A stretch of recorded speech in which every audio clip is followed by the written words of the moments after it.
In 1997, the world was shocked when the first fifth-generation fighter jet in human history, the F-22, made its maiden flight. The performance of the F-22 was so outstanding that it seemed almost hopeless to confront.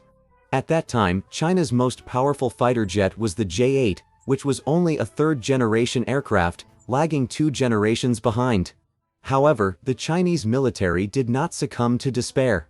Instead, they put forward the spirit of air combat at close quarters, proposing to use a large number of J-8s to directly engage and sacrifice against American F-22 fighter jets.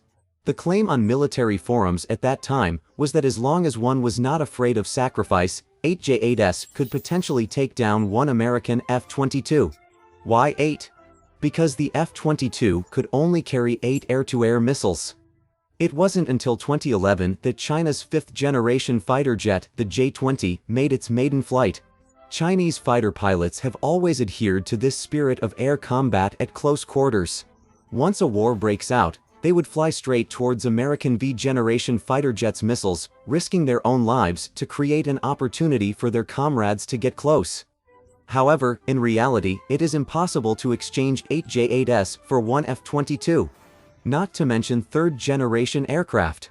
Even fourth-generation ones are incapable of such a feat. In the Red Flag military exercises held by the United States, the F-22 fighter jet once overwhelmed fourth-generation aircraft with an exchange ratio of 1 to 144.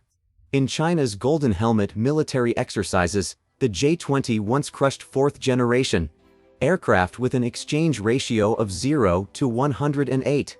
Military exercises have shown that the so-called dimensionality reduction strike of fighter jets is truly terrifying.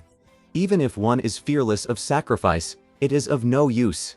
In actual combat, fifth-generation fighters keep firing air-to-air missiles and then land to reload, while fourth-generation fighters can't even locate where the fifth-generation fighters are. The generational gap between fighter jets means overwhelming superiority, leaving the opponent almost with no chance to fight back. The reason for such a significant gap is that each generation of fighter jets is developed specifically to counter the previous generation, with the development goal of overwhelming them. Second-generation fighters could overwhelm first-generation ones, and third-generation fighters could do the same to second-generation ones. Each generation of aircraft is developed by targeting the weaknesses of the previous generation while comprehensively enhancing their own capabilities. Since the F-22 was too powerful and there were no worthy opponents in real combat scenarios at that time on Earth, the United States later developed the F-35. Its performance data is a castrated version of the F-22, a fifth-generation aircraft that just crosses the threshold. Although far inferior to the F-22, it is more than enough to bully fourth-generation aircraft and can still overwhelm and decimate them. With only the United States having fifth-generation fighters globally, the F-35 was sufficient. Later, the United States even dismantled the F-22 production line because there was simply no need for it. The United States first flew a fifth-generation fighter jet in 1997 and had actually proposed the concept of a sixth-generation fighter jet earlier, hoping that Congress would allocate funds for its development. But since the United States didn't even need the F-22, why spend money on developing a sixth-generation fighter jet? As a result, the development of the American sixth-generation fighter jet has been in a state of repeated freezing and unfreezing, progressing extremely slowly. In December 2024, the world's first sixth-generation fighter jet made its maiden flight, but it was not made in the United States. It was made in China. China's sixth-generation fighter jet has taken to the skies, and the American F-22 would be thoroughly beaten, not to mention the shoddily made F-35. When the US military has no new fighter jets that can match their opponents, what will they do? They claim to plan to develop and manufacture an upgraded F-22, a so-called fifth-and-a-half-generation fighter jet, and mass-produce it so that the US military can regain air dominance. This plan is first and foremost unfeasible because the United States has already dismantled the F-22 production line and no longer has the ability to produce F-22s. How can they build an upgraded F-22? It will take a long time for Congress to bicker and approve the project, and one has to prove to many people that developing the F-22 upgrade is more cost-effective than developing a sixth-generation fighter jet, which is a very lengthy process and may not even be approved in the end. Even if it is approved tomorrow, the development process will take several years, the installation of the production line will take several more years, and it will take several years to reach a certain production quantity. In the blink of an eye, 10 years will have passed. Meanwhile, China upgrades each generation of fighter jets in just over a decade. By the time the United States has completed all these steps, perhaps China's 7th-generation fighter jet will have already emerged. Even if the United States doesn't mind, their upgraded F-22 would face a big problem when facing a 6th-generation fighter jet. Someone has to sacrifice themselves and keep the 6th-generation fighter jet's missiles depleted before there is any chance of success. China's military concept back then was air combat at close quarters, being fearless and willing to sacrifice. The US military wouldn't dare to do such a thing, not to mention letting their fighter pilots shout such slogans. For a long time, the United States has been relying on equipment advantages to make up for their lack of willpower. Why have they now lost their equipment advantage? The emergence of the 6th-generation fighter jet marks the first time that China and even all of Asia have taken the lead in weapon equipment over the West by an entire generation. Moreover, in addition to the previously exposed Chengfei 6th-generation fighter jet and Shenyang 6th-generation fighter jet, there was also a plane in West Africa recently. No one dares to say what generation it is or even what exactly it is, but its afterburner is extremely exaggerated. It flies openly in residential areas for the whole world to see. The afterburner of this new Chinese plane is something that no existing aircraft in the world could possibly produce such an exaggerated afterburner. It's really unclear how it was achieved. It only looks like the legendary scramjet engine. Besides this, someone has also seen in a residential area a huge door frame over 50 meters tall flying in the sky. It's another brand new thing that has never been seen before.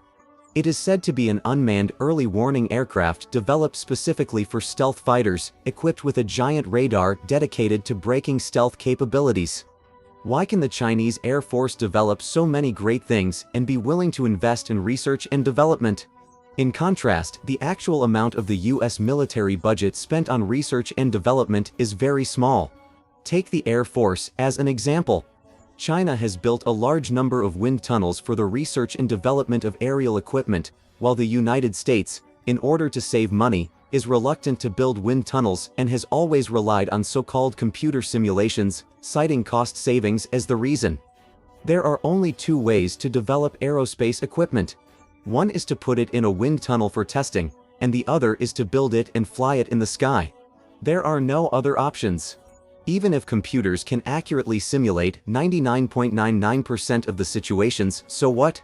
Can they simulate the manufacturing process of each individual part? Moreover, even if there is only a 1 in 10,000 chance of error, it still has to be flown in the sky once or even multiple times to ensure its correctness. Without hypersonic wind tunnels, what does the United States rely on to develop hypersonic aircraft? During World War II, Japan specifically trained a group of people on its warships. They ate the best food every day but did not participate in combat, just to have the best vision and be able to detect enemy warships at the greatest distance as soon as possible.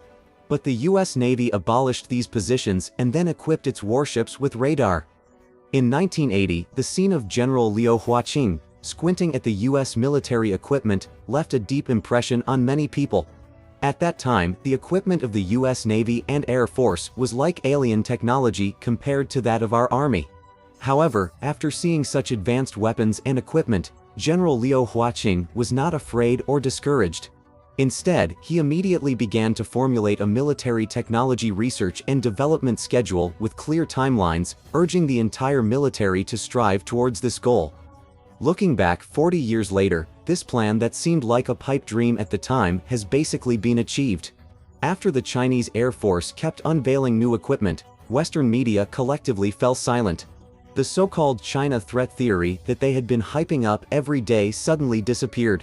When the Chinese military's equipment was backward, these mainstream Western media were shouting China threat theory every day. Now that the Chinese military really has new equipment that can threaten the West, they stopped shouting about the threat and instead started desperately trying to prove that these new Chinese military equipment are actually not much of a threat.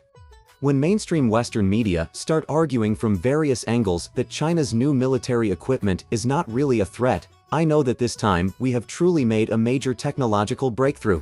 Because the experience of the Iraq incident taught us that when the United States suspects you of having weapons of mass destruction, it's best that you really do. The United States has never accused those countries that actually possess weapons of mass destruction of having them on the grounds of such suspicion, not even once. Conversely, when the United States says you are a threat, then you'd better be a real threat. But when you really are a threat, the United States will definitely not say you are a threat.